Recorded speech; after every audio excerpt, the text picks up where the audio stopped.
ফেরলাম বিরতির পর আবহাওয়ার খবরের দিকে নজর রাখবো। কাটা পশ্চিমী ঝঞ্ঝা, বঙ্গে কমলো শীতের আমেজ। ঊর্ধ্বমুখী দিন ও রাতের তাপমাত্রা। গত 24 ঘন্টায় প্রায় 2 ডিগ্রি বেড়েছে রাতের পারদ এবং দিনের তাপমাত্রাও বেড়েছে প্রায় 2.5 ডিগ্রি। উইকেন্ডে কার্যত গায়েব শীত। রবিবার থেকে ফের পারদ পতনের একটা সম্ভাবনা অবশ্য রয়েছে। পুরো বিষয়টাই জানবো অয়নের থেকে। অয়ন ঘোষাল আমাদের প্রতিনিধি রয়েছেন আমাদের সঙ্গে সরাসরি। অয়ন, উইকেন্ডে কার্যত গায়েব হয়ে যাচ্ছে শীত, তবে রবিবার থেকে ফের একটা পারদ পতনের সম্ভাবনা থাকছে। সব মিলিয়ে আবহাওয়া দপ্তর কি বলছে? শীত বিলাসীদের জন্য কি কোনো সুখবর রয়েছে, নাকি শীত একেবারেই তার বিদায় পর্ব শুরু করে দিল?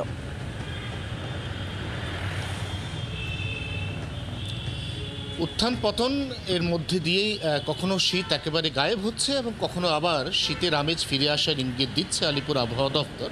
যেমনটা তুমিও বলছিলে যে শুক্রবারের পর থেকে ধাপে ধাপে কার্যত গায়েব হয়ে যাবে শীত, কারণ পশ্চিমী ঝঞ্ঝার সঙ্গে পূবালি হাওয়ার সংঘাতে শুক্রবারের পর থেকে দক্ষিণবঙ্গ এবং উত্তরবঙ্গেও বাড়বে জলীয় বাষ্পের পরিমাণ এবং আপেক্ষিক আর্দ্রতাজনিত অস্বস্তি। শনি এবং রবিবার কার্যত শীতের কোনো আমেজ টের পাওয়া 26শে জানুয়ারি রবিবারের পর থেকে বিশেষ করে 27, 28, 29, 30 এবং 31শে জানুয়ারি অর্থাৎ এই মাসের একেবারে শেষ 5 দিন আবার কিছুটা নামবে পারদ, এবং এই সময়ের স্বাভাবিকের থেকে যেভাবে দিনের এবং রাতের পারদ বেড়ে গিয়েছে সেটা আরও বাড়বে উত্তরোত্তর, এবং সেটা একটা সময় বাড়তে বাড়তে স্বাভাবিকের থেকে 4 ডিগ্রিরও বেশি বাড়তে পারে। ঠিক তারপরেই আবার যখন এই তাপমাত্রা কমার হিড়িক হবে তখন এটা আবার কমে আসবে স্বাভাবিকের ঘরে। সব মিলিয়ে সরস্বতী পুজো পর্যন্ত একটা হালকা শীতের আমেজ পাওয়া যাবে রাতে এবং ভোরে, এবং সরস্বতী পুজোর পর থেকে ধাপে ধাপে এই মরশুমের মতো পাকাপাকিভাবে শীতের বিদায়, এমনটাই জানাচ্ছে আলিপুর আবহাওয়া দপ্তর। অয়ন, সেক্ষেত্রে বৃষ্টি সম্ভাবনা কি রয়েছে? বা উত্তরের দিকে যদি আমরা দেখি, উত্তরবঙ্গের দিকে, সেখানে কি পার্বত্য এলাকাতে তুষারপাতের কোনো সম্ভাবনা থাকছে?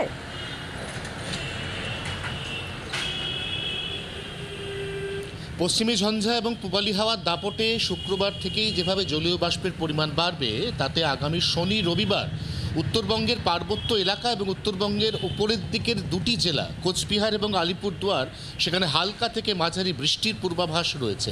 দার্জিলিংয়ের উঁচু পার্বত্য এলাকা, সেখানে হালকা তুষারপাত। দার্জিলিংয়ের নিচু পার্বত্য এলাকা, সেখানে হালকা বৃষ্টিপাতের পূর্বাভাস রয়েছে। তবে সোম বা মঙ্গলবারের পর থেকে এই বৃষ্টিপাতের প্রবণতা বেশ খানিকটা কমে যাবে। অর্থাৎ যা কিছু পরিবর্তন হওয়ার, সেই পরিবর্তনগুলো শুক্র, শনি এবং রবিবারের মধ্যেই হবে। সোমবার থেকে আবারও কিন্তু ওই শীতের যে টিপিক্যাল আবহাওয়া, অর্থাৎ সেই শুষ্কতা, সেই তাপমাত্রা কমে যাওয়ার যে প্রবণতা, এগুলো আবার ফিরে আসতে চলেছে। অর্থাৎ সব মিলিয়ে এই আগামী 5 থেকে 6 দিন একটা মিশ্র আবহাওয়া আমরা দেখতে চলেছি, এমনটাই পূর্বাভাস দিচ্ছে আলিপুর আবহাওয়া দপ্তর। আহিদি। অয়ন, ধন্যবাদ। অয়ন ঘোষাল আমাদের প্রতিনিধি সরাসরি ছিলেন আমাদের সঙ্গে। কাঁটা পশ্চিমী ঝঞ্ঝা, বঙ্গে কমলো শীতের আমেজ। ঊর্ধ্বমুখী দিন এবং রাতের তাপমাত্রা। গত 24 ঘন্টায় রাতের পারদ প্রায় 2 ডিগ্রি বেড়েছে এবং দিনের তাপমাত্রা বেড়েছে প্রায় 2.5 ডিগ্রি।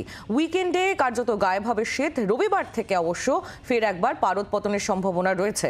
সরস্বতী পুজো পর্যন্ত রাতে এবং ভোরে হালকা শীতের আমেজ থাকবে।